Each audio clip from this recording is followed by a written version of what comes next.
વિદેશી દારૂ ભરેલી કાર સાથે લાખોનો મુદ્દામાલ ઝડપી લેતી આગથડા પોલીસ.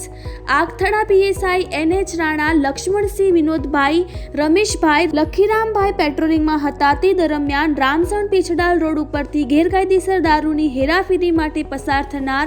વાહનની અંગત બાતમી મેળવી પોલીસ સ્ટાફના માણસો રામસણ પેછડાલ રોડ ઉપર સરકારી વાહન સાથે પહોંચી જઈ વોચ ગોઠવતા Swift car number GJ07 AP 7327ની વગર પાસ પરમિટનો ભારતીય બનાવટનો વિદેશી દારૂની બોટલ તેમજ બિયર ટીનની બોટલો નંગ 725 કિંમત રૂપિયા 1,52,980ની તથા સ્વિફ્ટ કાર કિંમત રૂપિયા 3 લાખ તથા મોબાઈલ નંગ 1 કિંમત રૂપિયા 5,000 એમ કુલ કિંમત રૂપિયા 4,57,900નો મુદ્દામાલ કબજે કરી સ્વિફ્ટ ગાડીના ચાલક સુરેશરામ ઉર્ફે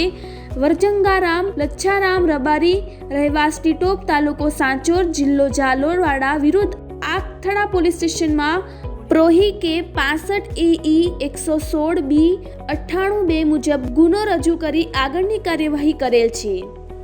રિપોર્ટર રાજ ગજ્જર, બનાસકાંઠા.